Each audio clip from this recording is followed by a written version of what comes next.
Ya. Selamat siang, Bapak Ibu. Selamat siang, Pak. Selamat siang, Pak. Ya. Pak Rizky Aditya nih guru sejarah sama dengan Ibu Elda. Nah, Iya, Pak. selamat bergabung di sini.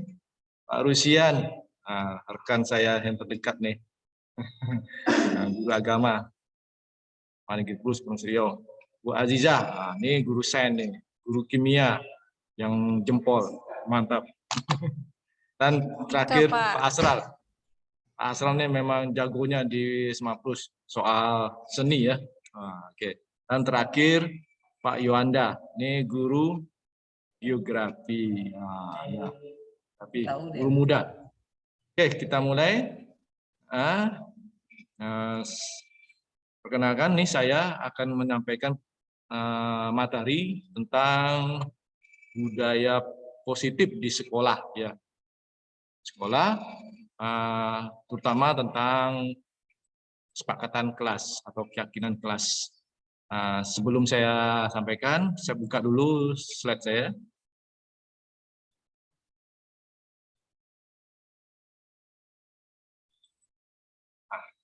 Bapak Ibu, kelihatan itu slide-nya? Oke. Kelihatan, Pak. Nah, jadi tema kita yang kita usung ini adalah budaya positif di sekolah. Jadi hanya di sekolah. Sekolah mana? Ya, itu di sekolah saya ngajar di SMA Negeri Plus Riau. Nah, apa yang ada di SMA Plus ini yang akan dibudayakan ya? Itu budaya yang positif, budaya yang baik ya, budaya yang bisa teladani. Nah, dalam ini tidak semua budaya yang saya sampaikan nanti hanya tentang kesepakatan kelasnya. Ini adalah awal-awal dari budaya positif itu. Karena dengan adanya kesepakatan nanti berlanjut dengan aktivitas berikutnya lagi ya. Oke.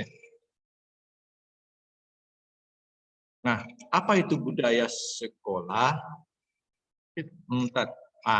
Budaya, ini secara umum dulu. Budaya. Nah, budaya itu apa? Ya.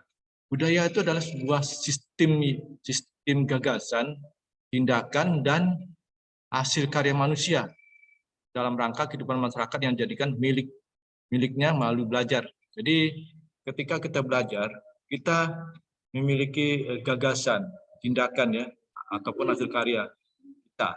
Nah, itulah namanya budaya. Nah, budaya itu ada di mana? Di masyarakat. Nah, sekolah juga adalah bagian dari masyarakat ya. Komunitas masyarakat ya. Oke. Next. Nah, terus budaya yang kita bicarakan di sini adalah budaya khusus di sekolah. Nah, di sekolah ini itu perkembangannya bersama dengan sejarah sekolah. Maksudnya awal berdiri sekolah ini itu akan ada budaya ya. Terus wujudnya dalam bentuk apa? Tentu sekolah itu punya norma, punya aturan-aturannya. Terus punya nilai-nilai, ada keyakinannya, keyakinan dari sekolah itu tata upacaranya gimana, ritualnya, tradisinya yang khas di sekolah itu apa, terus kepercayaannya, mitosnya itu yang dipahami oleh seluruh warga sekolah. Karena berada di dalam sekolah tentu dipahami semua wujud dari budaya tersebut. Terus karena perbedaan tingkat keyakinan norma dan nilai yang diyakini oleh warga sekolah telah menyebabkan sekolah memiliki tradisi yang berbeda-beda. Jadi setiap sekolah itu budayanya itu budaya yang sudah ditetapkan dari sekolah tersebut ya, berbeda-beda. Terus bagaimana sih mengembangkan budaya sekolah itu? Nah, ada langkah-langkahnya, ada trik-triknya. Pertama, kita harus mengenal dahulu lingkungan eksternal dan internal. Apa itu lingkungan eksternal dan internal? Misalnya gini loh, misalnya kalau sekolah itu berada di dekat pasar, tentu budaya dari sekolah itu akan mempengaruhi, ya anaknya akan mempengaruhi, karena ada dekat dengan pasar. Nah, ya, kalau internal, bagaimana pula ya? Internal itu ya di dalam, ya di dalam. Nah, artinya budaya yang sudah diatur oleh sekolah, ya. Terus langkah kedua yaitu strategi Ya, merumuskan strategi. Sekolah harus merumuskan strategi. Apa tuh strateginya? Ya, tentu tadi sejak sekolah itu berdiri, tentu dia harus mempunyai atau memiliki visi misinya ke depannya. Ya. Menjadi arah, tujuan, strategi pengembangannya dan penetapan kebijakannya. Terus langkah ketiga yaitu implementasi dari strategi itu.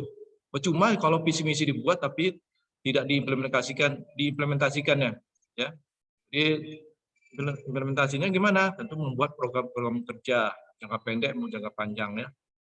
Itu harus diimplementasikan. Terus yang langkah terakhir, nah setelah dijalankan nanti tentu ada monitoring. Apa tuh monitoring? Nah, yaitu pengawasan ya dan evaluasi. Hasilnya gimana? Ini udah bagus atau belum? Nah, itu dievaluasi nanti. Ya. Terus pemantauan perilaku di kelas. Nah, ini bagaimana caranya? Caranya itu kita beri kelas, siswa itu menyatukan perilakunya secara mandiri ya, mandiri. Nah, ya. Terus kita libatkan kelompok dalam menyatukan perilaku tersebut. Nah, ya. Terus ketiga kita berikan kode-kode atau tanda jika terjadi pelanggaran kesepakatan atau aturan yang kita lakukan di kelas. Terus terakhir, tentu kalau ada masalah-masalah kecil sebelum masalah pelanggaran kedisiplinan secara berlangsung ya. Jadi kita atasi masalah kecil kalau ada di kelas ya. Karena kecilnya dari kecil itu jadi besar, ya. Tapi kecil itu harus diselesaikan dulu.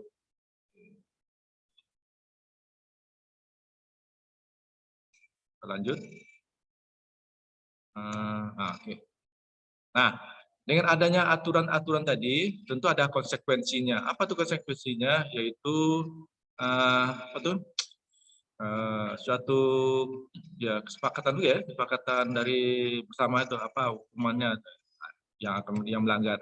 Jadi ini konsekuensinya itu atas pelanggaran tersebut ya. Mana apa pelanggaran apa, konsekuensinya apa ya diberikannya. Itu disesuaikan dengan apa pelanggarannya berat atau kecilnya. Terus ya berat atau ringan ya. Terus konsekuensinya harus diberikan pada pelanggar. Ya, hanya pada pelanggar ya. Yang melanggar tentu kita berikan konsekuensinya. Yang tidak ya tidak ya melanggar aja. Terus objektif. Nah, objektivitas perlu ditingkatkan dalam konsekuensinya. Objektif ya. Jadi kita jangan pilih-pilih dalam melakukan ini hukuman ya, konsekuensi ini. Bagi yang melanggar tentu kita hukum. Jangan sebaliknya yang tidak jangan sampai salah ya. Jangan sampai salah yang tidak melakukan kesalahan kita hukum ya. Oke. Next. Nah, bagaimana cara mengoptimalkan kesepakatan kelas? Tentu harus pertama, tentu kita berada di dalam kelas, kita melakukan kesepakatan-kesepakatan yang dipatuhi oleh siswa. Terus siapa yang membuat? Tentu siswa ya. Siswa itu sendiri dengan bimbingan dari guru. Terus isinya apa? Isinya yaitu aturan bersama dan konsekuensi yang harus diterima jika melanggarnya. Melanggar apa konsekuensinya? Karena siswa yang buat. Nah, ini apa perbedaan aturan dan kesepakatan? Ini ada sedikit perbedaan aturan dengan kesepakatan. Aturan itu biasanya dibuat oleh pihak berwenang, ya, berwenang ya. Terus bersifat memaksa.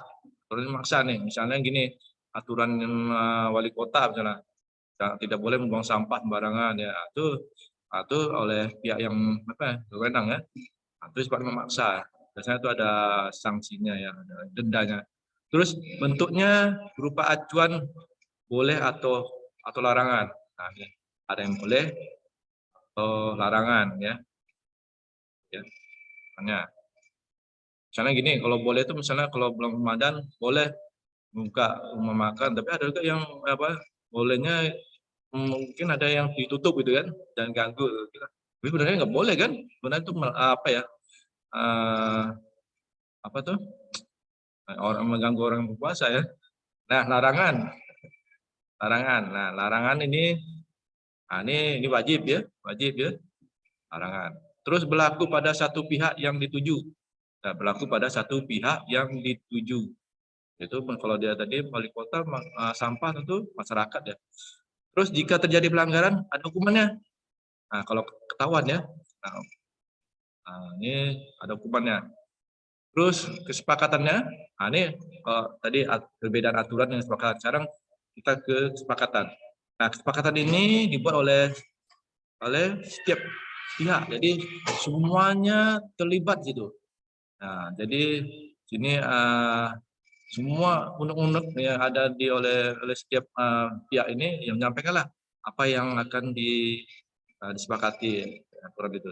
Terus melibatkan negosiasi. Nah, negosiasi karena ini dalam forum diskusi forum musyawarah kan, tentu ada tarik ulur ya, sama negosiasi. Ya, setuju atau tidak setuju ya. Kalau setuju tentu kita pakai bersama. Kalau tidak karena kurang pas ya kita kita pakai. Ini kan kesepakatan. Ya, terus bentuknya harapan perilaku yang positif. Nah, ya, memang ada perubahan positif. Terus berlaku pada semua yang terlibat. Nah, semuanya yang terlibat itu adalah yang akan menerapkan aturan-aturannya. Terus yang selanjutnya, jika terjadi pelanggaran, ada refleksi. Jadi nggak main hukum aja ya, ada refleksinya. Nah, refleksinya untuk menjadi proses belajar bersama ya, supaya dia sadar ya bahwa yang dilakukan itu salah, maka itu ada refleksi. Terus kesepakatan, kemarin saya telah melakukan kesepakatan kelas melalui tatap muka ya, langsung. Jadi caranya bagaimana pembelajaran tatap muka ini dalam melakukan kesepakatan ini? Pertama saya memahami profil murid saya itu, karakteristik kelas. Sebelum saya melakukan kesepakatan. Yang kedua, saya memetakan apa yang diharapkan dan yang tidak diharapkan murid selama mengikuti pembelajaran di kelas. Terus yang selanjutnya membuat ketentuan apa saja yang diharapkan atau yang dilakukan saat pembelajaran untuk mencapai tujuan bersama tersebut.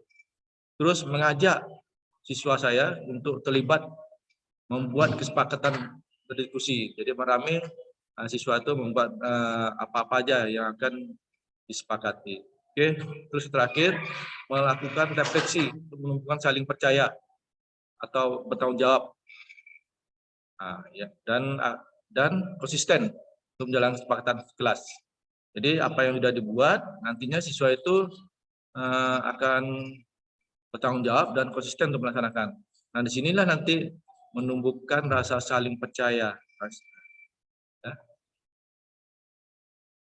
Terus nilai penting dalam kesepakatan kelas ini adalah menggunakan prinsip 3R dan 1H. Apa itu 3R 1H? Pertama R, sini related, yaitu berhubungan. Nah, ya. Terus R yang kedua respectful, menghargai. Terus R yang ketiga reasonable, beralasan. Tambah 1H, H itu helpful, membantu. Nah, itu. Nah, ini contohnya konsekuensi. Karena terlambat masuk kelas setelah istirahat, murid atau siswa tersebut tertinggal materi pelajaran. Apa solusinya? Solusinya lain kali permasalahan siswa yang bersalah tersebut harus dekat dengan bel agar terdengar suara. Ya, mengajak menuju ke kelas untuk mengingatkan kembali bahwa saat itu adalah saat untuk belajar ya, masuk ya.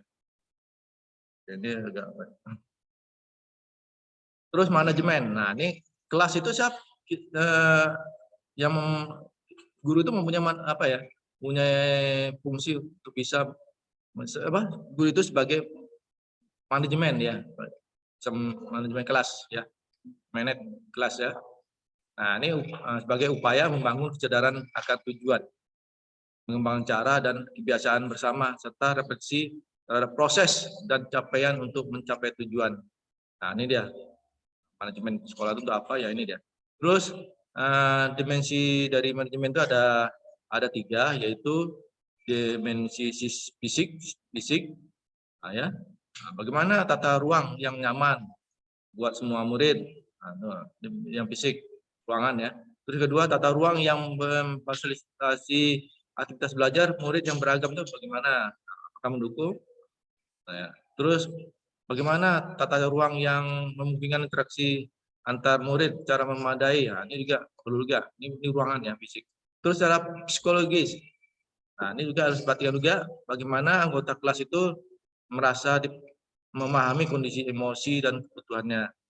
Terus anggota kelas harus tahu juga tujuan dari kehadiran dia di dalam kelas itu. Tujuan dia belajar itu apa.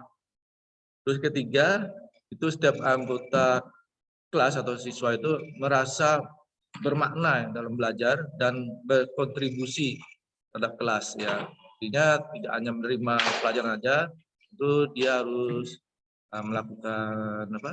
Andil juga ya, tanggung jawab ya.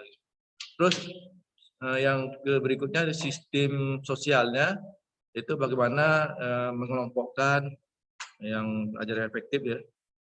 Terus bagaimana kelas itu bisa menumbuhkan budaya apa? Budaya positif tadi itu adanya perubahan perilaku ya selanjutnya. Oke. Nah ini mengapa disiplin positif atau budaya positif tersebut baik untuk siswa atau anak ya? Ini ada lima yang mau saya sampaikan. Pertama, membantu anak merasakan terkoneksi. Dia memiliki bahwa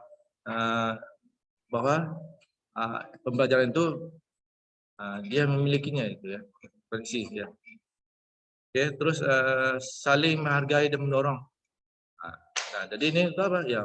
Baik, secara baik dan tegas dalam waktu yang sama ya. Hargai ya, tegas ya. Kalau misalnya kita ada siswa yang tidak menghargai temannya atau apa, secara tegas kita tegur ya. Ya, tapi secara baik. Terus yang ketiga, efektif dalam jangka waktu lama. Mempertimbangkan apa yang dipikirkan, rasakan, dipelajari, dan diputuskan oleh anak tentang dirinya dan dunianya dan apa yang harus dilakukan di masa depan untuk bertahan atau berkembang. Terus keempat, mengajarkan keterampilan sosial dan kehidupan yang penting. Ada ini untuk menghormati ya, atau memperhatikan orang lain, memecahkan masalah dan bekerjasama, serta keterampilan untuk berkontribusi di rumah, sekolah, atau komunitas yang lebih luas lagi. Terus yang terakhir, membantu anak-anak untuk menemukan seberapa mampu mereka ya, menggunakan kekuatan otonomi pribadi secara produktif, membangun. Nah, kayaknya seperti sampai di sini aja dulu ya. Ya, terima kasih. Sekian. Selanjutnya saya persilahkan kepada Bapak Ibu untuk jika ada yang ingin ditanyakan, ya silakan. Ya. Silakan Bapak Ibu ditanyakan tentang budaya positif di sekolah.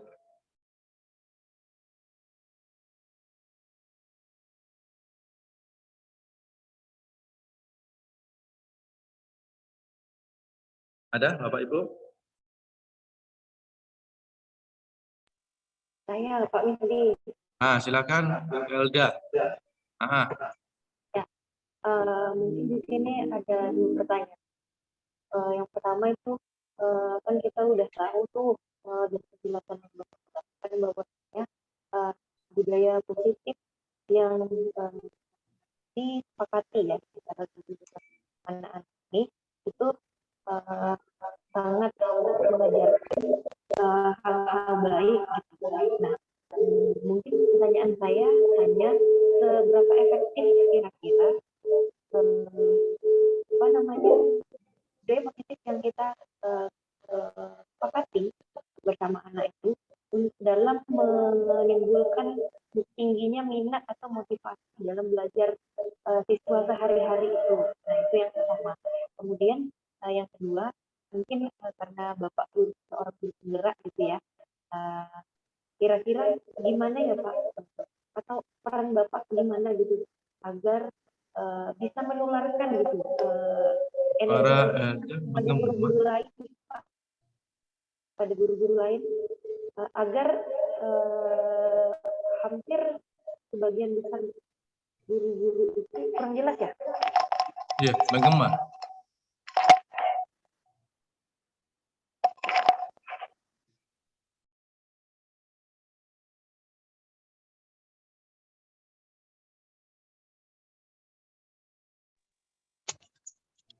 Kalau sekarang masih bergema nggak ya? Ada.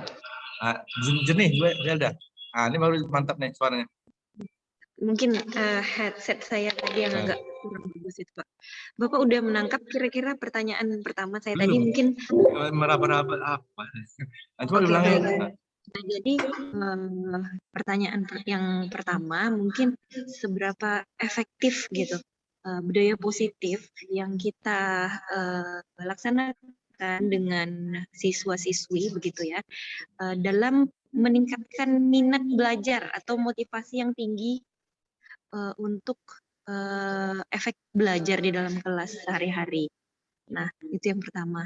Kemudian yang kedua, tentu tidak semua guru gitu ya yang bisa atau yang mengetahui. Bahkan saya nih kan baru ikut seminar nih dari Bapak nih, seorang guru penggerak, dan alhamdulillah terima kasih saya mendapatkan ilmu yang baru pada hari ini gitu.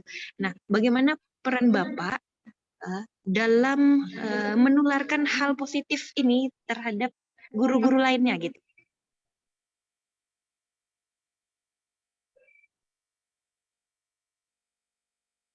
Udah, Bu? Oke. Saya jawab dulu, Bu ya.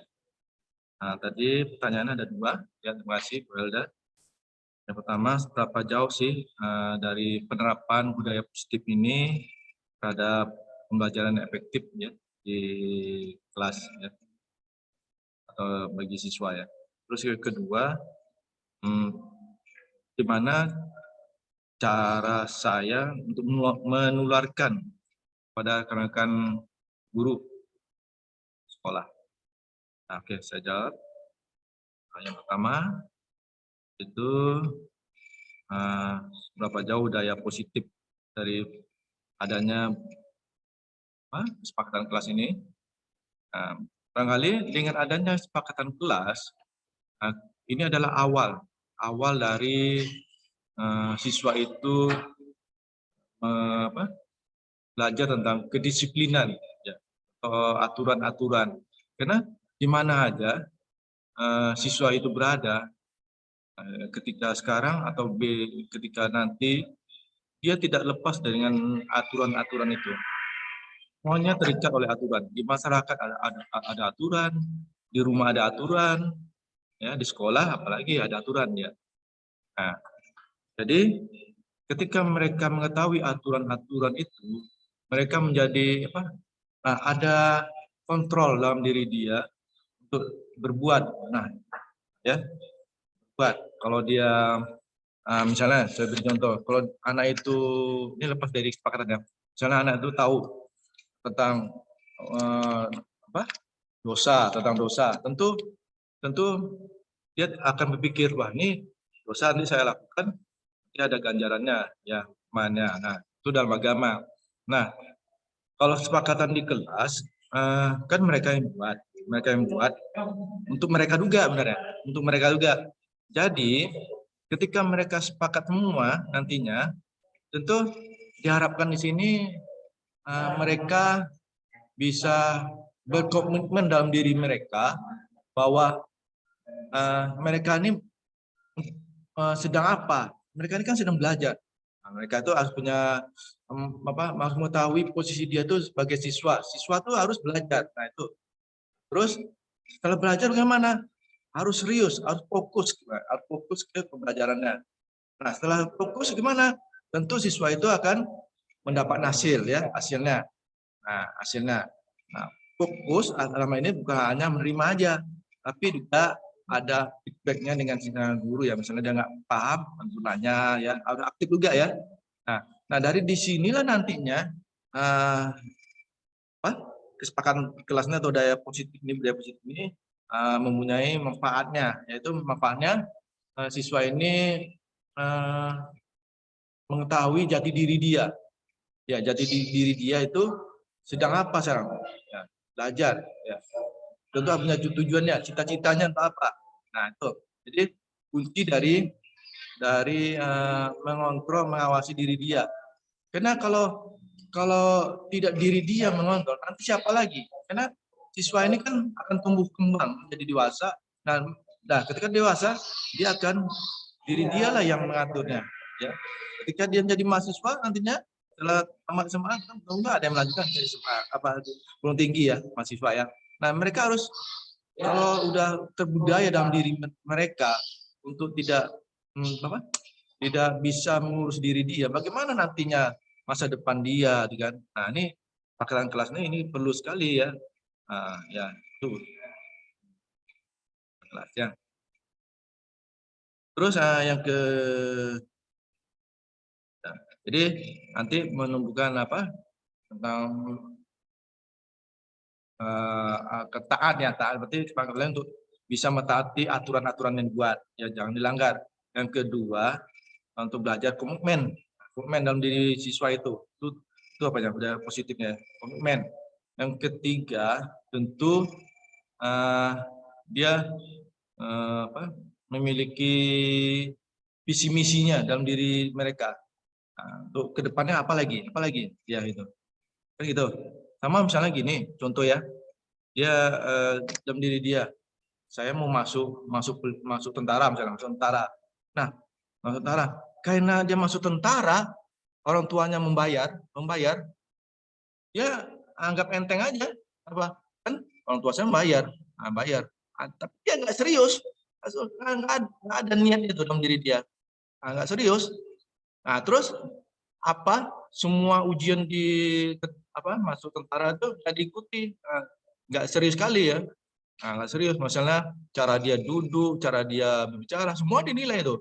Nah, kalau apanya nggak caranya nggak serius kan, mana bisa lulus walaupun bayar kan. Nah, ini salah satu contoh, ya. Contoh, karena keluarga saya semua tentara, Pak. Ya, oke. Nah, itu pertama. Yang pertanyaan kedua, bagaimana sih saya untuk menularkan kepada guru-guru lain? Nah, tentu saya akan menularkannya dengan apa sih jalannya. Langkah pertama tentu apa ya, mendekati, ya kan itu, mendekati kawan sejawat ya, mendekati terus melakukan berbagi ilmu ya. Nah, ilmu tuh menularkannya. Tentu kita tidak pilih-pilih ya, itu kita harus apa yang kita dapat kita tularkan. Karena ilmu itu jika kita tidak mau berbagi, dia akan hilang ya. Tapi kalau kita memberikan kepada orang lain, ilmu itu akan bertambah. Ini menurut agama ya, saya tahu. Terus kalau menurut peribahasa ya, makin menunduk makin berisi ya. Nah, makin menunduk makin merendah diri ya. Nah, ya, berisi misalnya artinya dia tidak sombong. Maka itu kita harus proaktif ya. Artinya kalau di guru penggerak kan ada prinsip tuh bergerak dan menggerakkan. Nah, nanti saya bergerak dalam membagikan ilmu saya kepada teman ya. Terus tergerak. Nah, kalau tergerak itu berarti artinya dari diri saya. Kalau saya tidak mau berarti ya hanya untuk saya aja kan. Nah, saya nggak tergerak hati saya untuk membagi, itu tidak boleh. Nah, dia harus tergerak dari hati dulu mulai. Baru kita bergerak. Nah, setelah bergerak kita menggerakkan. Nah, menggerakkan ini artinya dalam skop yang besar. Ini semua satu sekolah mungkin udah sampaikan. Terus kita menggerakkan ke komunitas lain, mungkin komunitas GMP atau apa. Nah, ini jadi meluarkannya ya mungkin tidak hanya pada satu tempat aja ya. Nah itu caranya ya. Nah, barangkali itu aja yang bisa saya sampaikan ya Bu Elga tentang daya positif dari kesepakatan kelas ini dan cara saya menularkan itu.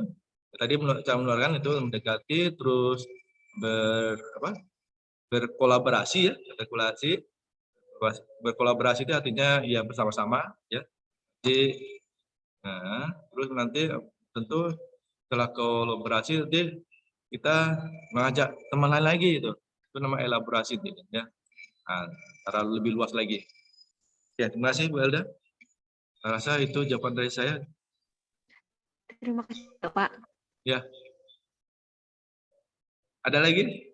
Pak Lucian? Belum. Asral? Oh. Nah, cukup.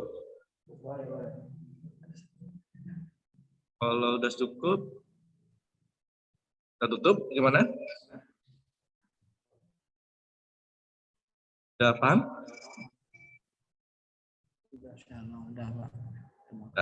Ya. Demikianlah tadi presentasi saya tentang pemaparan budaya positif di sekolah, khususnya kesepakatan kelas. Kita akhiri dengan mengucapkan alhamdulillah. Assalamualaikum warahmatullahi wabarakatuh. Waalaikumsalam warahmatullahi wabarakatuh.